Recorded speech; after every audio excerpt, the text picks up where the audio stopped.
할렐루야, 반갑습니다. 하동예양교회 강치영 목사입니다. 한 주간 응답으로 충만하셨습니까? 한 주간 또 기도하며 잘 버텨내셨습니까? 한 주간 하나님께서 주신 응답 잘 붙잡고 승리하셨습니까? 오늘도 말씀으로 은혜 나누고 그 말씀 붙잡고 한 주간 승리하시는 성도님들 되시기를 축복합니다. 오늘 함께 하실 말씀 사도행전 16장 6절에서 10절 말씀입니다. 성령이 아시아에서 말씀을 전하지 못하게 하시거늘 그들이 부르기아와 갈라디아 땅으로 다녀가 무시아 앞에 이르러 비두니아로 가고자 애쓰되 예수의 영이 허락하지 아니하시는지라. 무시아를 지나 드로아로 내려갔는데 밤에 환상이 바울에게 보이니 마게도냐 사람 하나가 서서 그에게 청하여 이르되 마게도냐로 건너와서 우리를 도우라 하거늘 바울이 그 환상을 보았을 때 우리가 곧 마게도냐로 떠나기를 힘쓰니 이는 하나님이 저 사람들에게 복음을 전하라고 우리를 부르신 줄로 인정함이로라. 아멘. 성도님들께서는 하나님의 거절을 경험해 보셨습니까? 하나님께서 내가 기도하는 것 이루어주지 않으시는 것 같고 내가 간구하는 것 들어주지 않으시는 것 같고 마치 어느 벽 앞에 서 있는 것처럼 내가 가고자 하는 길이 가고자 할 때마다 방향을 틀어야 하는 경험을 하신 적이 있으셨습니까? 제가 처음으로 하나님의 거절을 경험했을 때가 지금으로부터 한참 전의 일인데요. 처음 신앙생활을 시작하면서 청년회장을 하게 되었을 때였습니다. 그때 담당하는 청년부 간사님과 함께 청년들 MT를 준비하고 있었습니다. MT를 준비하면서 참 설레는 마음으로 어떻게 청년들과 행복한 시간을 누릴까, 또 기도하며 은혜를 누릴까 고민하고 찬양은 뭘 준비하지, 어디서 밥을 먹지, 어디서 숙소를 마련하지 하며 참 많은 고민을 가지고 있었습니다. 그러면서 교회 인근의 1시간 이내 거리에서 이제 찾을 수 있는 이제 숙소를 알아보게 되었지요.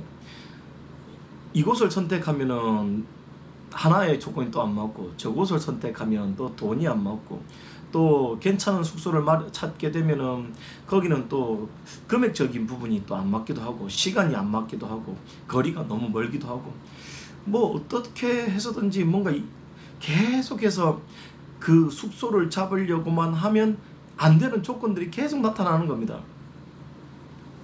나중에는 참 괜찮은 곳을 만났다 싶었는데 아니 이게 웬일입니까? 이제 에어컨이 없습니다. 그래서 이거 참 어렵다. 이 왜 숙소가 이렇게 마련이 안 될까?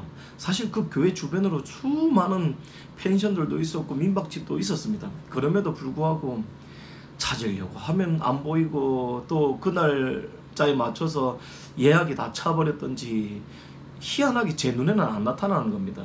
그래서 담당 간사님하고 이야기를 나눴습니다. 왜 이럴까요? 빨리 숙소를 마련해야지. 이제 날짜가 얼마 안 남았는데 애들하고 같이 청년들과 함께 MT를 해야 되는데 왜 이럴까요? 라고 이제 이야기를 하는데 그분이 그러시더군요. 안 되는 것도 하나님 뜻이다 라고 말이죠. 참 저는 그때 그게 이해가 안 됐습니다. 아니 하나님께서 함께 해주시고 하나님의 일을 하고자 하는 청년들이 모여서 함께 헌신하려고 하고 함께 기도하려고 하는데 왜 이렇게 길이 안 열릴까? 하나님께서 도와주셔야 마땅한 것 아닌가?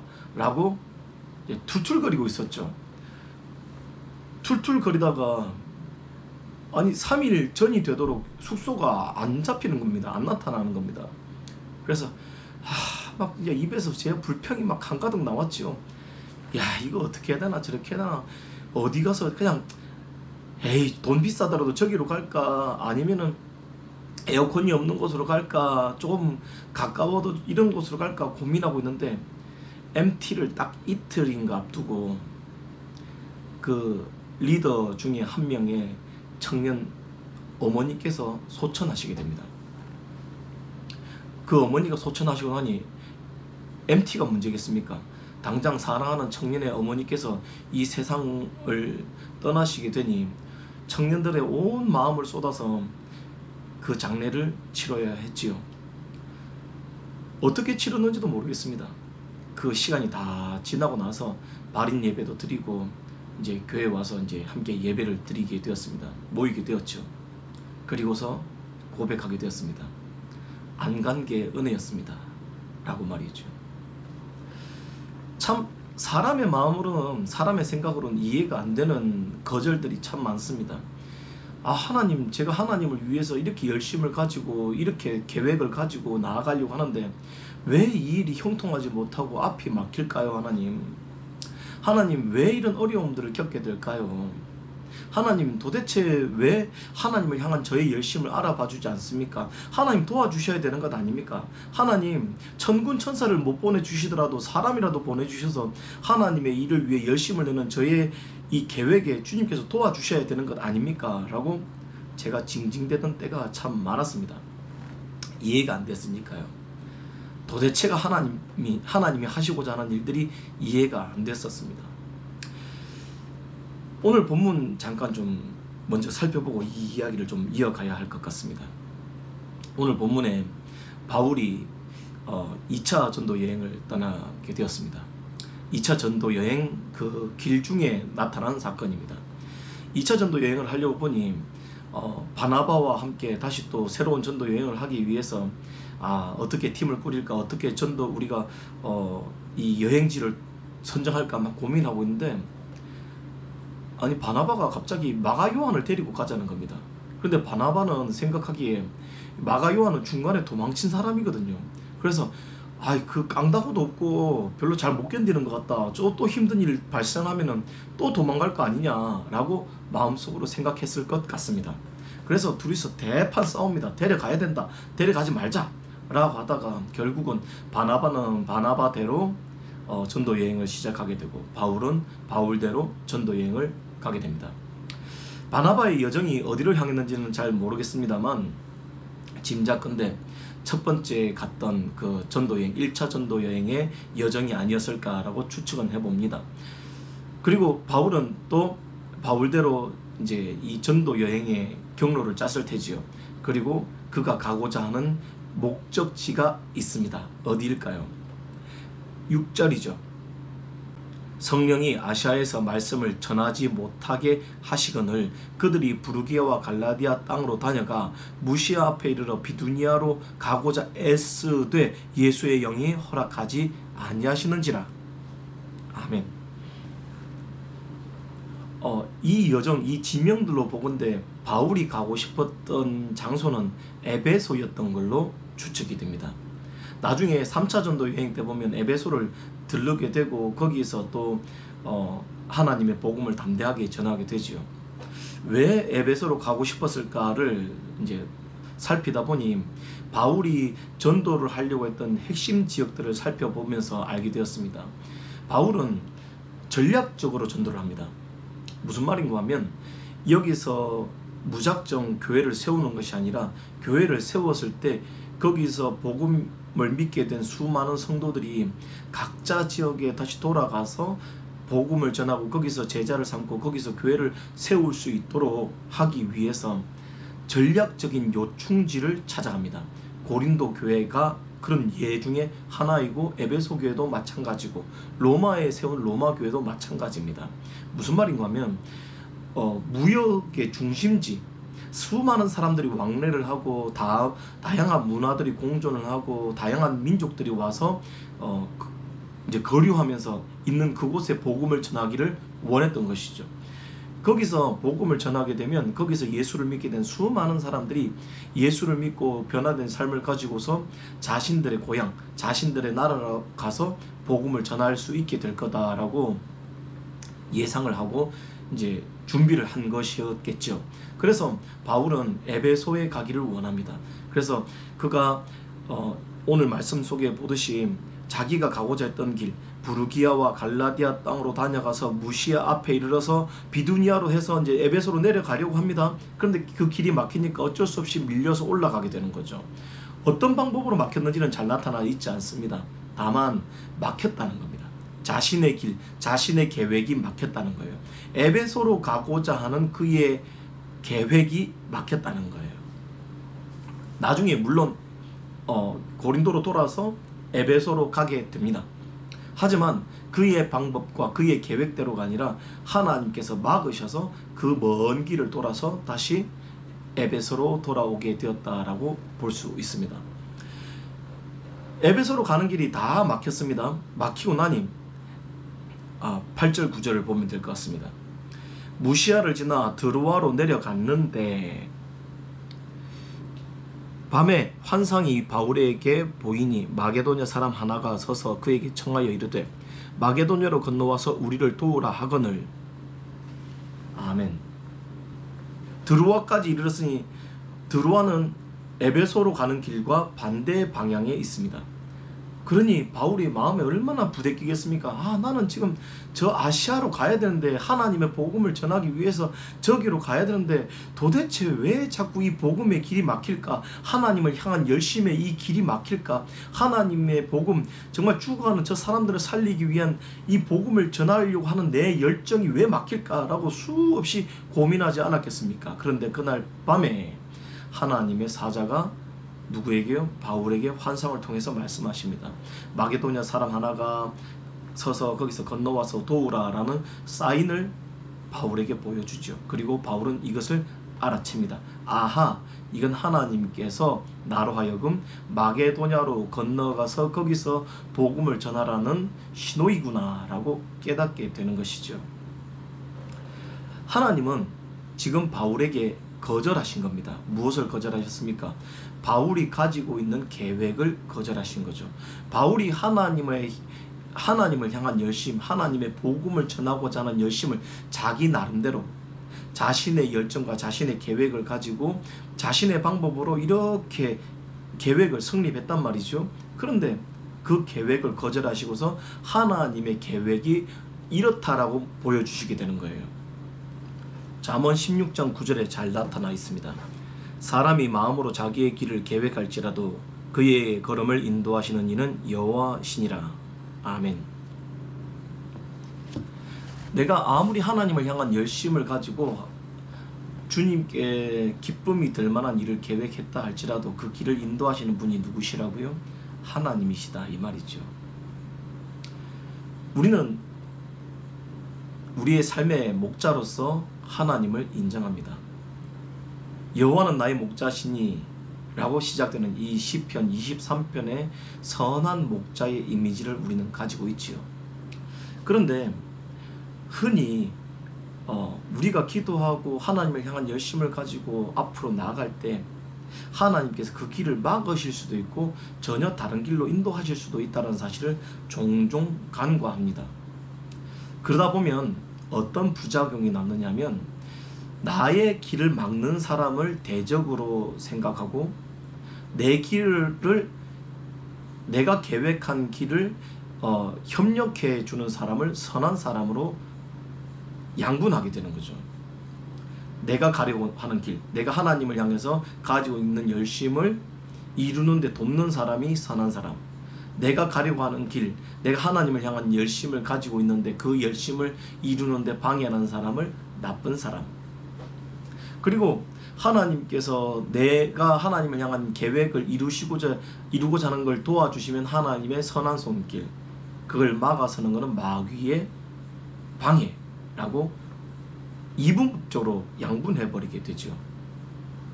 그러다 보면 어떤 부작용이 나타나게 되느냐면 하나님께서 막으시는 길을 깨닫지를 못하게 됩니다. 못하게 돼요. 하나님께서 그 길, 우리가 죄의 길로 달려갈 때, 내가 교만의 길로 달려갈 때, 하나님과 멀어질 수 있는 길을 달려갈 때, 하나님이 원하지 않는 길을 달려갈 때 하나님께서 막으시는 그 거절의 의미, 반대의 의미를 깨닫지 못하고 욕심을 향해서 달려가거나 혹은 교만의 길을 향해서 달려가거나 내가 내 뜻을 이루는 길을 향해서 달려가게 될 때에 그걸 막아줄 누군가가 존재하지 않게 되는 것이죠. 하나님도 못 막는 사람이 되어버리는 거예요. 그러면 분명히 예수 그리스도를 믿고 복음의 능력으로 그 사람의 삶이 뒤집어지고 엄청난 은혜를 경험하고 기적을 경험하고 환상을 보고 병이 나았는데도 불구하고 다시 그 마음이 강팍해져서 하나님의 거절의 의미를 깨닫지 못하고서 자신이 하나님의 은혜를 다 누리고 내가 마치 하나님의 모든 것을 소유한 사람인 것처럼 착각하고 교만해져서 하나님의 거절을 받아들이지 못하게 됩니다. 부모는 마땅히 자녀가 잘못된 길을 향해서 걸어갈 때 그 길을 막을 수 있는 권리를 가지고 있습니다. 내 자녀가 죽음의 길을 향해서 달려갈 때 그것을 막아서지 않는 부모가 어디 있단 말입니까? 잘못된 길을 향해서 달려가고 있는데 그 길을 막아서지 않을 그런 무지한 부모가 누가 있습니까? 하나님은 때로는 우리에게 쉴만한 물가와 푸른 초장으로 인도하시지만 때로는 우리가 늑대를 향하여서 달려가거나 혹은 골짜기에서 낭떠러지를 향해서 뛰어가는 마치 양의 모습을 가지고 있을 그때에 주님의 지팡이와 주님의 막대기를 가지고 그들을 목을 낚아채든지 그 길로 가지 말라고 때리기를 하든지 행동을 하신다 이 말이지요. 그렇게 본다면 하나님의 거절을 거부하게 되면 어떻게 됩니까? 하나님께서 막아서는 것들을 깨닫지 못하고 내 뜻을 이루고자 열심을 내고 내가 하나님을 향한 열심을 가지고서 그 열심을 이루기 위해서 온갖 수단 방법을 가리지 않는 사람으로 변하게 되면 분명히 하나님께서 예수 그리스도를 통하여서 그 생명을 살려주셨음에도 불구하고 그들은 다시 예전 육신의 삶을 살아가던 모습 그대로 변하게 됩니다. 자신의 욕심을 이루기 위해서 하나님을 이용하는 존재로 변하게 되는 거죠. 마치 이런 것 같습니다. 하나님은 하나님의 계획이 있어요. 나는 나의 계획이 있죠. 이 두 계획이 부딪히게 됩니다. 갈등을 하게 돼요. 하나님은 하나님의 계획을 이루고자 거절하셨습니다. 너의 계획을 이루지 말고 하나님의 계획을 따라오라고 이렇게 오늘 말씀 속에 바울에게처럼 바울이 가고자 하는 그 길을 막아 서신 거예요. 하나님이 거절하신 거예요. 그런데 그걸 깨닫지 못하고서 끈질기게 저 아시아에 있는 에베소로 가야겠다 하고 고집을 부리고 머리를 막 디밀고 내가 할 수 있는 모든 수단을 동원해서 그 일을 이루고자 하면 그때부터 하나님은 누구에게? 바울에게 더 이상 간섭하실 수 없게 되겠죠. 마찬가지로 성도의 삶 속에 하나님께서 더 이상 간섭하실 수 없게 됩니다. 나의 계획과 하나님의 계획이 부딪히면서 누구의 계획이 이겨버렸으니까요? 나의 계획이 이겨버렸으니까요. 나의 고집이 하나님의 간섭을 이겨버렸기 때문에 하나님은 더 이상 나에게 하나님의 계획을 알려주실 수 없게 되는 겁니다. 근데 참 다행스럽게도 오늘 말씀 속에 바울은 자신의 계획이 막아지고 있다는 사실을 깨닫게 됩니다. 예수의 영이 나를 자꾸 막아서고 있다는 사실을 알게 되고 내가 가고 싶었던 방향, 내가 가고 싶었던 저 에베소의 방향이 막히고 자꾸 드로아로 밀려가는 그 상황을 인지하게 되는 거예요. 그렇게 인지하고 있는 그때의 하나님의 응답이 들려집니다. 네가 가야 할 길은 저 아시아의 에베소가 아니라 저 마게도냐다라고 사인이 보여지고 나니 하나님, 제 계획이 에베소에 있었을지라도 주님이 마게도냐를 원하시면 제가 방향을 틀겠습니다 하고서 그가 바로 하나님의 말씀에 순종하게 되는 겁니다. 성도에게 필요한 자세는 바로 하나님의 말씀에 순종하는 자세이겠지요. 하나님의 사인이 보이면 아무리 내 계획이 옳고 내 계획이 의로워 보이고 하나님을 향한 열심이 넘쳐 보일지라도 하나님께서 거절하셨고 하나님이 가지고 계시는 계획이 다른 곳에 있다면 그 즉시 순종하여 하나님의 뜻에 따라야 하는 것이 성도의 마땅한 의무입니다. 그걸 하지 않으니까, 그 계획 가운데 순종하지 않으니까 성도는 자신의 욕심에 딱 매여버리게 됩니다. 하나님의 뜻과 나의 계획, 하나님의 계획과 나의 계획이 부딪힐 때 내 계획이 이루어져 버리면, 하나님의 계획 앞에 순종하지 않게 되면 내 뜻을 이루기 위해 열심을 쏟고 열정을 쏟다가 어느 순간 나의 공허함을 채울 수 있는 하나님의 은혜가 사라져버리게 되니 무엇으로 채우게 될까요? 나의 욕심으로 채우게 되겠죠. 점점 더 예전 내가 거듭나기 이전에 누렸던 그 즐거움들로 성도는 자신의 삶의 그 갈급한 부분을 채우게 됩니다. 돈으로 채우게 되고, 여자로 채우게 되고, 술로 채우게 되고, 도박으로 채우게 되고, 중독으로 채우게 되고, 그 수많은 내 안에 있는 진정한 갈급함을 예수의 영생하는 생명의 물로 채우는 게 아니라, 예수의 은혜로 채우는 게 아니라, 예수의 말씀으로 채우는 게 아니라, 내 안에 있는 그 갈급함을 내 방법으로 채우게 되는 거예요. 왜요? 하나님의 뜻과 내 뜻이 부딪혔을 때 내가 하나님의 뜻을 눌러버렸기 때문이죠. 그러면 어떻게 된다고요? 무너지게 되는 거예요. 무너지게 되는 거예요.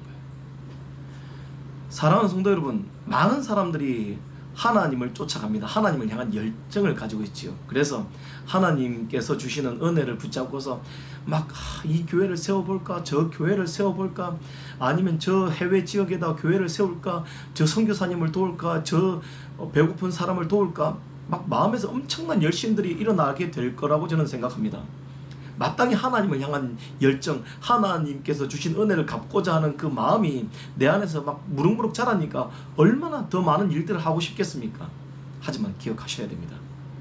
하나님은 우리의 목자이시기 때문에 거절하실 수도 있습니다. 종종 내 계획과 하나님의 계획이 맞지 않아서 부딪혀서 갈등이 일어날 수도 있습니다. 그때에 기억하셔야 됩니다. 언제나 하나님의 계획이 우선입니다. 언제나 하나님의 말씀이 우선입니다. 내 계획과 하나님의 계획이 맞지 않아서 하나님의 뜻이 나를 불편하게 하고 있을지라도 여러분, 하나님이 우선입니다. 그러면 우리는 그제서야 고백하게 될 겁니다. 아, 하나님이 진짜 나의 목자이시구나. 그때 거절하신 것이 얼마나 은혜이던가. 그때 내가 그 일을 하지 않은 것이 얼마나 큰 은혜이던가. 하나님이 나를 붙잡고 계시다는 증거가 바로 여기 있었구나. 내가 그때 내 뜻대로 하지 않고 하나님의 말씀에 순종하여서 내 자녀를 하나님께서 지켜주셨구나. 내 가업을 지켜주셨구나. 하나님께서 이 길로 가게 하신 이유가 바로 이것이었구나 라고 깨닫게 되겠죠. 오늘 본문 속에 바울이 그랬습니다. 마게도냐로 건너갔더니 거기에서 빌립보 교회를 세우게 되고 자주 옷감장사 루디아를 만나게 되며 또 그 감옥에서 간수장과 그 한 가문을 살려내게 됩니다. 하나님께서는 계획이 있으세요. 그리고 그들의 전도 여행이 꾸준하게 이어져 가게 됩니다. 물론 에베소에 가게도 되죠. 우리의 계획, 하나님을 향한 선한 계획들, 하나님께서는 분명 우리의 마음속에 하나님의 의로운 꿈을, 의로운 비전을 넣어두셨지요. 하지만 우리의 방법이 아니라 하나님의 방법으로 이루어 가길 원하시는 것 아닙니까? 오늘 말씀 속에 잠언 16장 9절 마음속에도 나타난 것처럼 우리의 길을 사람이 마음속으로 그 길을 계획했을지라도 인도하시는 분은 하나님이시라고 하지 않습니까? 그러므로 사랑하는 하동 예양교회 유튜브 채널을 보고 계시는 모든 성도님들, 하나님께서 거절하시더라도 그 거절 속에 숨겨둔 하나님의 진정한 의도를 깨닫기 전까지는 포기하지 말고 여전히 기도하고 하나님께서 거절하신 데는 이유가 있을 것임을 기억하면서 그 가운데 하나님의 뜻이 나타날 때까지, 하나님의 계획이 이루어져 갈 때까지 또 기도하고 또 기도하고 또 기도하며 그 응답을 누려 가시기를 간절히 바랍니다. 기도하겠습니다. 하나님께서는 거절하기도 하심을 깨닫게 하여 주옵소서. 주님께서 날마다 우리에게 오냐 오냐 너희들의 기도를 다 들어주마 라고 하시는 것이 아니라, 때로는 우리가 주님을 향한 계획이 의로워 보일지라도, 그 계획이 완벽해 보일지라도 하나님이 가지고 계시는 계획과 우리의 계획이 부딪혀 올 때 주님은 우리의 계획을 막아설 수도 있음을 깨닫게 하여 주시고, 주님이 항상 오르신 계획을 가지고 계심을 알게 하여서 주님의 뜻과 우리의 뜻이 갈등을 일으키고 부딪혀 올 때 주의 말씀에 아멘하고 순종할 수 있는 성도의 삶이 되도록 은혜 베풀어 주시옵소서. 한 주간 저들의 삶 속에서 갈등이 일어날지라도 언제나 하나님이 우리의 삶의 최우선임을 기억하며 나의 선한 목자 되신 주님이 나를 지키기 위해서, 나를 인도하기 위해서 거절하셨음을 기억하며 살아가게 하여 주옵소서. 지켜주심에 감사하고 인도해 주심에 감사하며 예수 그리스도의 이름으로 기도합나이다. 아멘.